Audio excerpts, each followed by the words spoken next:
Sneak dissing, we don't see the competition. I drop off a ransom note that your art is missing, nigga. Pay us in full with the money, or she gon' get her fingers clipped off like Lil Sonny,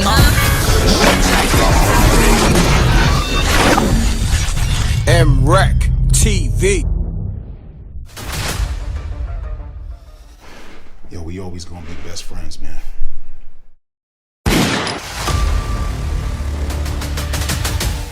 How you feel?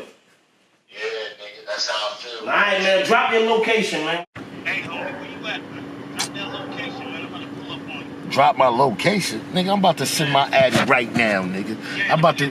Alright, pull up. And then the next big moment was because, and I mean, this was almost a given. It's going to be Slippin'. And the reason it was Slippin' was because, I mean, there's a plethora of reasons. Mm-hmm. You know, the feeling of when we made it in the studio, like the powerfulness of that moment, was incredible. The story of how I made it, you know, the trip there, everything. And then the giganticness of it, like to the point where I'm in my apartment on North Broadway. I'm watching like BET. It's all on BET, like #1, you know, on the countdown. And then I put on MTV, and it's #1 on TRL. Damn. And then I turn it off, and the guy upstairs from me is knocking it. The guy that lived upstairs from me is knocking it. I'm like, oh my God. Then I go to this is a true story. Then I go to my car. You know, when the record's hot, it's hot. Right. I go to my car and I put on Z100. Z100. Damn. And they're playing it. And that was like, you didn't hear X that much on Z100 at that time, you know, like, right. It was crazy. That's nuts. That's nuts. Yo, Reck, you know what was crazy? Like, now, if he's saying it's crazy for him, how do you think I felt? You know, yo, Reck, we did that joint. We did that off Biggie Smalls beat, Juicy. Long time ago, we did Slippin', because Slippin' was done with Shok. When it came out, Shok, it was the second album, so that came out when? It was 98, but it was like the end of 98, like the last week of 98. So you could almost say 99, because it was the last week of 98. Okay, 99, yes. So imagine we did that in 1990, right? Yeah. So just to hear that, like, we could never find a beat for it, so we always used Juicy. So every time we performed it, we used Juicy back then. So remember, for the people that don't know, Shok got the first single off the second album, which sold the whole album. We didn't even have to do another video. Slippin' sold the whole album. Now you would think a second album, like, okay, where's the first album was killing it? Second album, where's the videos? Slippin'. It was Slippin' in one other video that sold that album. Yeah, I think they did the one with Drag. Yeah, same year, right? Yeah. Same year, 2 albums.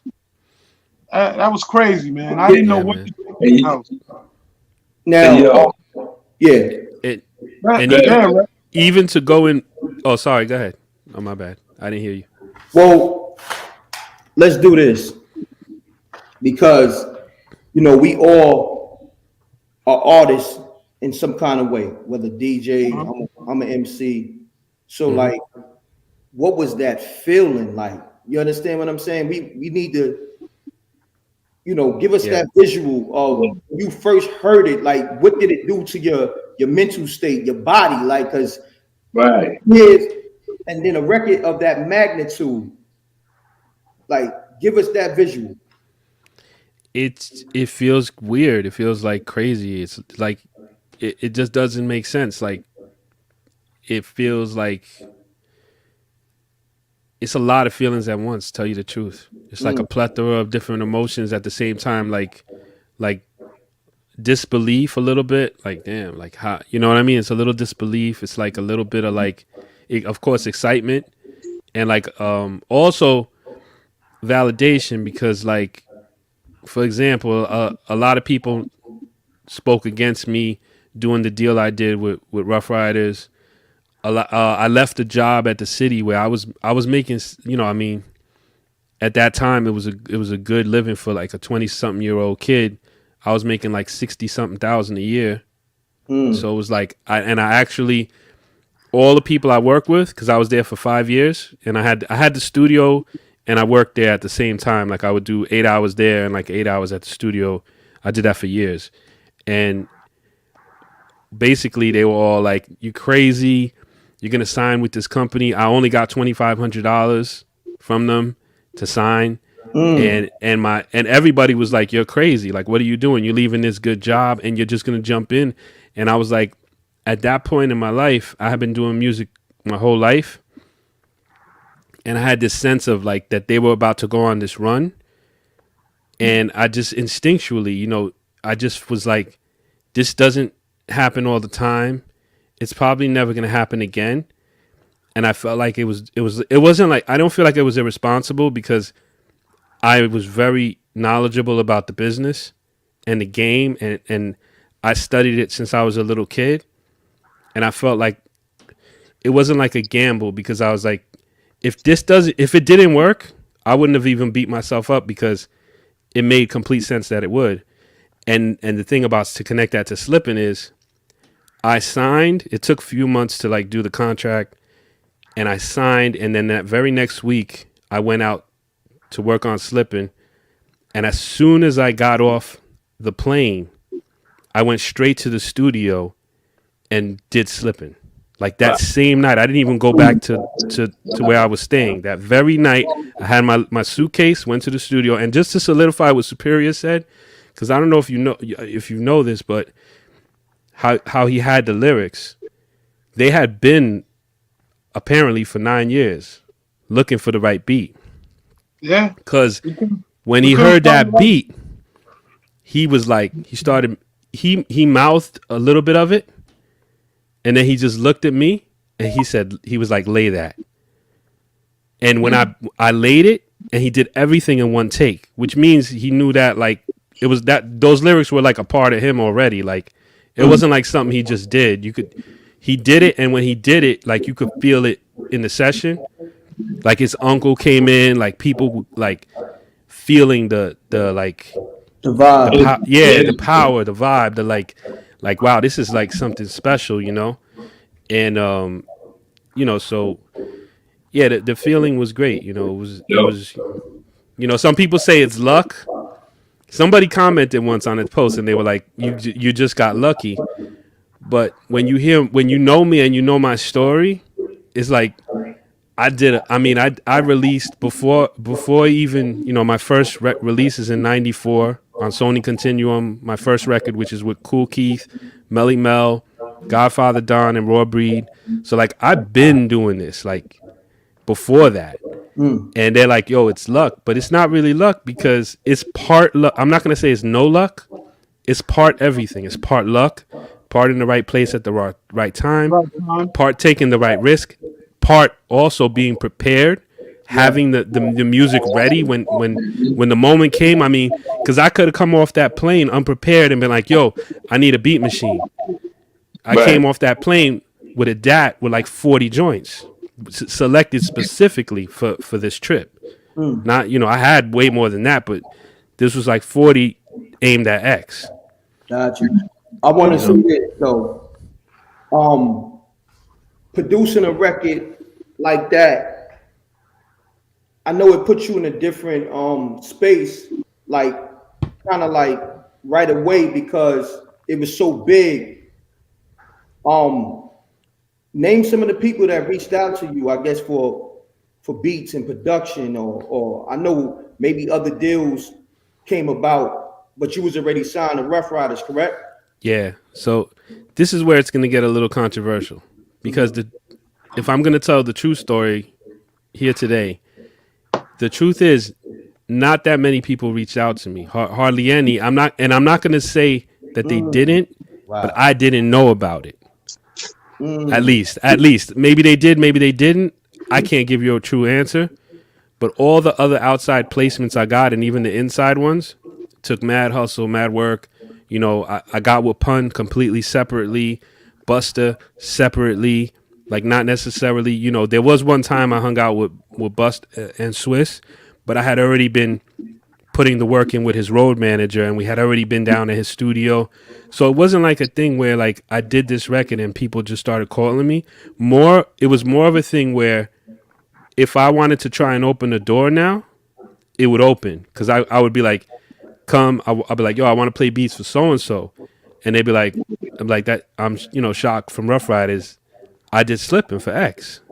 They're like, oh shit, okay, come through. So it wasn't like they were running for me, especially because people only run after, in my opinion, not unsung heroes.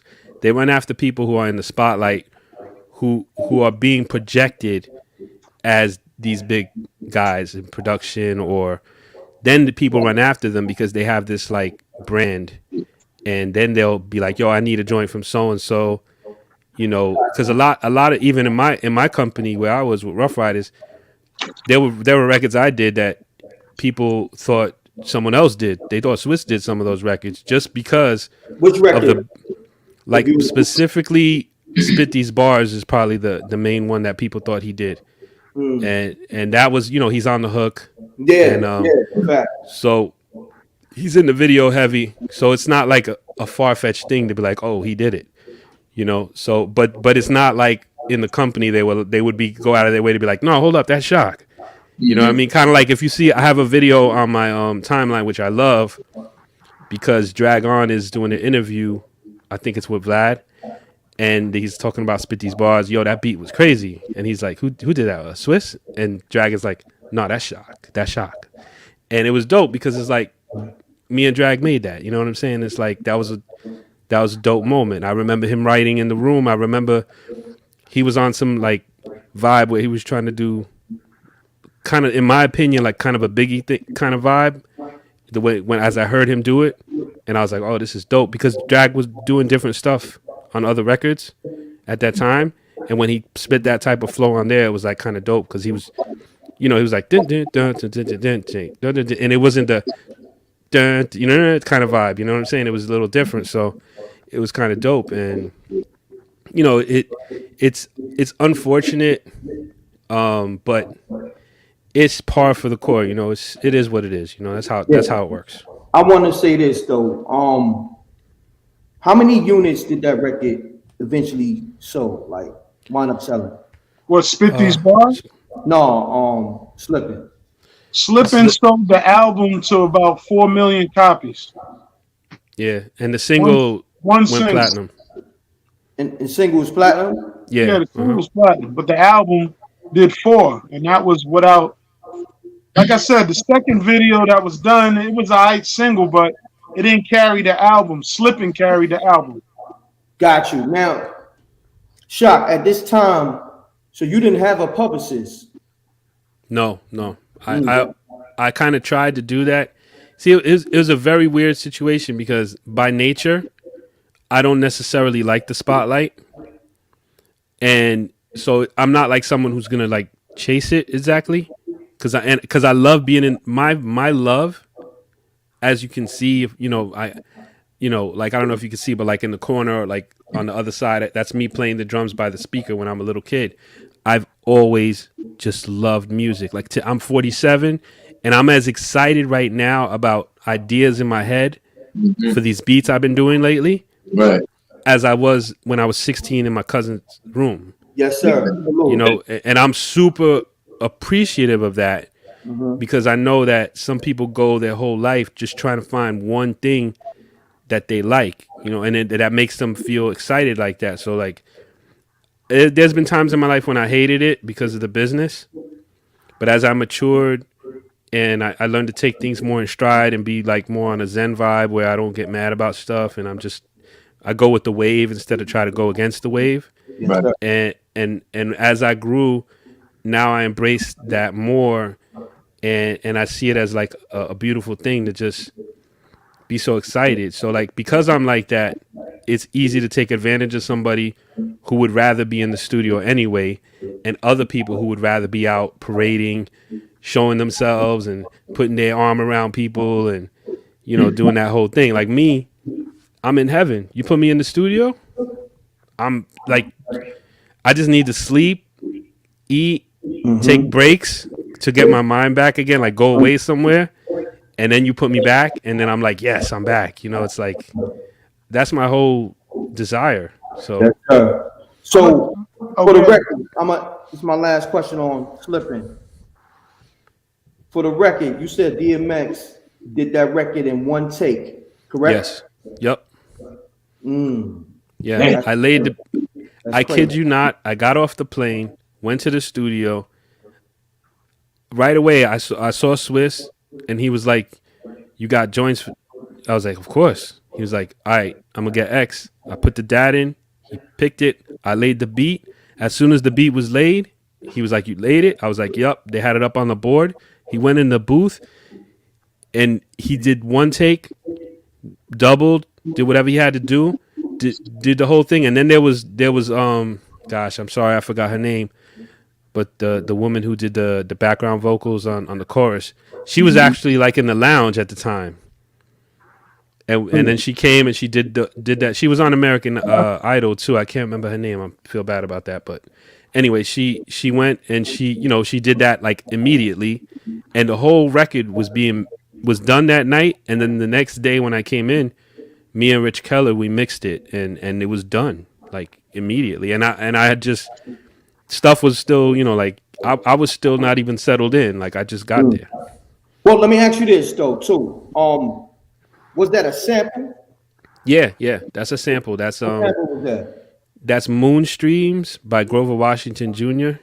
And it's actually I'll even give away what made me look into Grover Washington Jr. There's a record called Hydra that Black Moon sampled for How Many MCs, and it's Grover Washington. Wow. So I love that beat so much.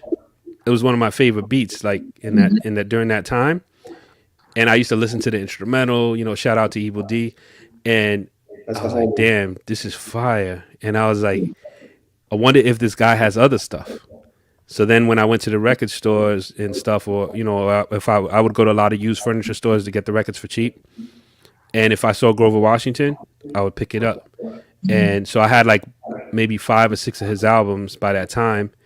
And that particular one, I was like in like a funk, like I was kind of in like a depression, not knowing what I was gonna do. That like part of that early 20s where you're like, what am I gonna do with my life, kind of thing. Yeah. And I was like not showering, like just feeling like crap. And that's when I made that beat, and that's probably why I took, because when I heard the feeling of the, like of that loop, it just fit me so well at that moment. And then I actually used the snare from Hydra on the same album, and then I put it together with the kick. I always used, there was like 4 kicks that I kind of always used.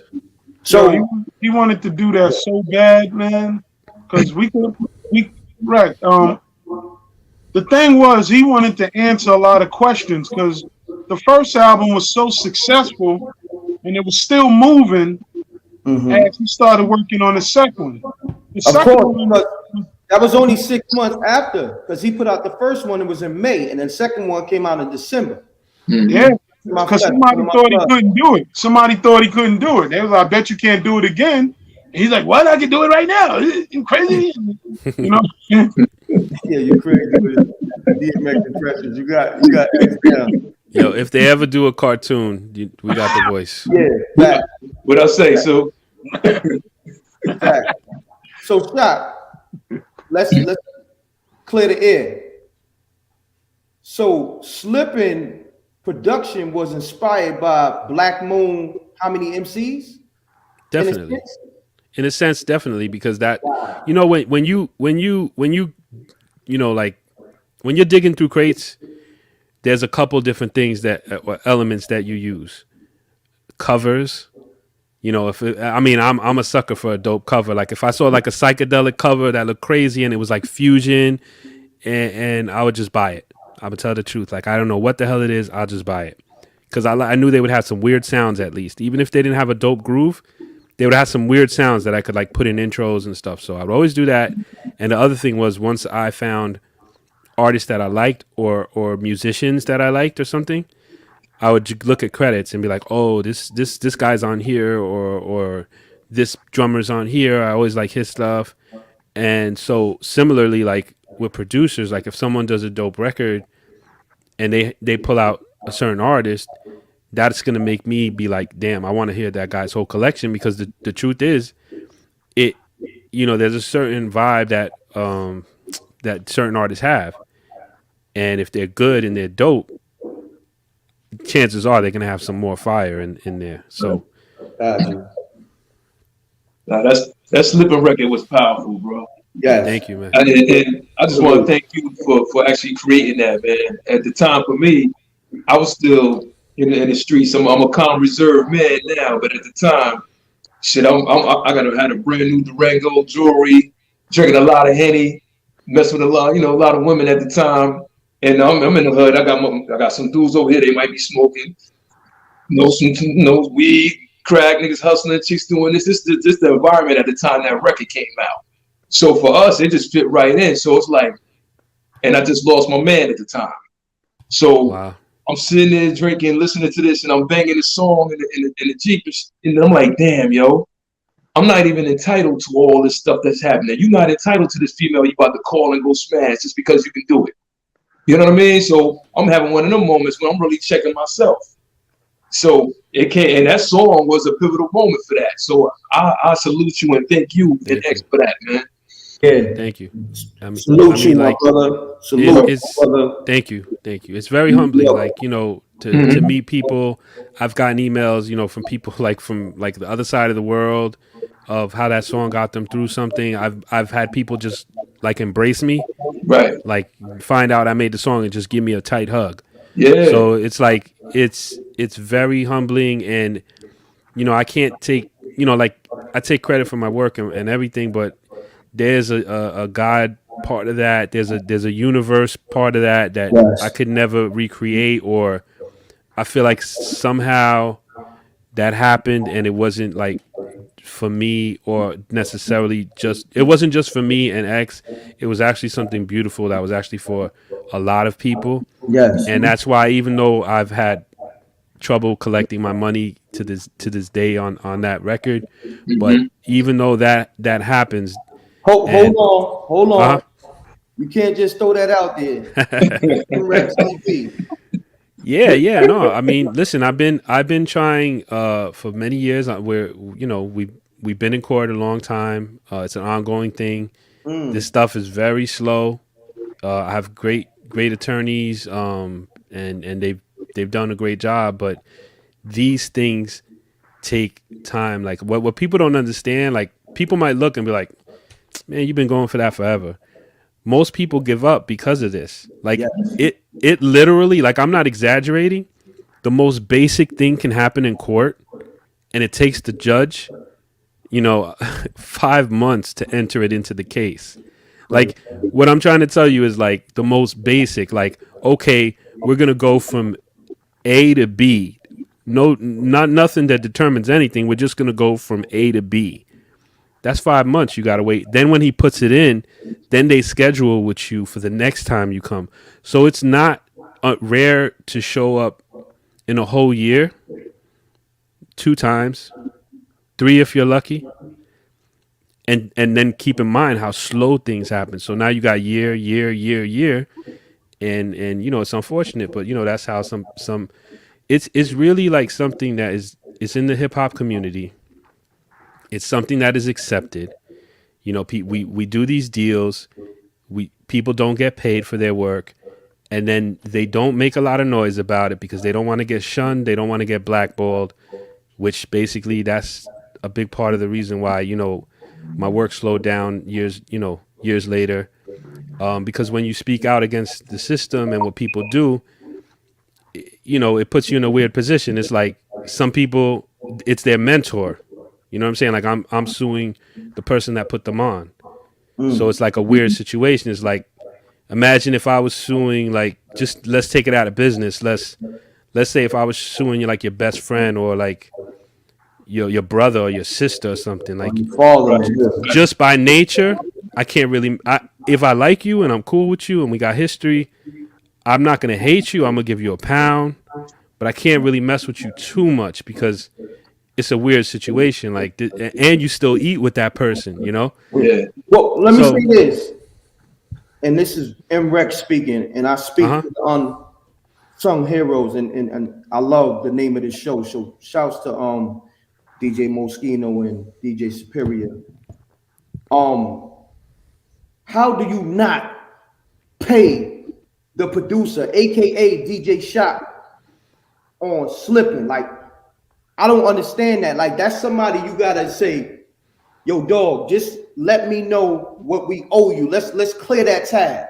You would think, yeah, you would think.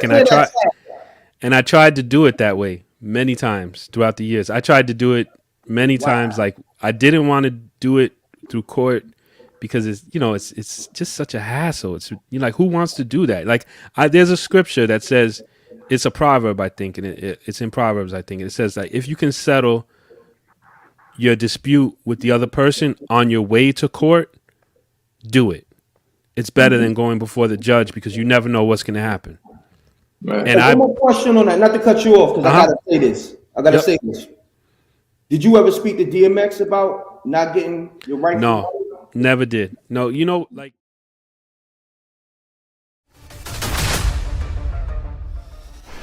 Yo, we always gonna be best friends, man.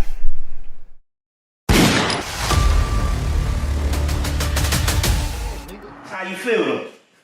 Yeah, nigga, that's how I feel. All right, man. Drop your location, man. Hey, homie, where you at, man? Drop that location, man. I'm about to pull up on you. Drop my location? Nigga, I'm about to send my addy right now, nigga. I'm about to... Alright, pull up. You're the plug and such. You a joke's bound to happen if you slipping or you lacking. I'm gripping on the matching, ready for the action. Shots to make you break dance and have you do a backspin. I got more kicks than karate flicks. My whole team pushing Maserati whips. You on IG liking thotty pics. Shorty pocket broke, but her body fixed. Peace, world. To promote your music or promote your business by placing an ad on MRecktv, contact mrecktvpromo, mrecktvpromo @gmail.com. Peace. Oh yeah, subscribe to MRecktv, youtube.com/MRecktv. I'm gone.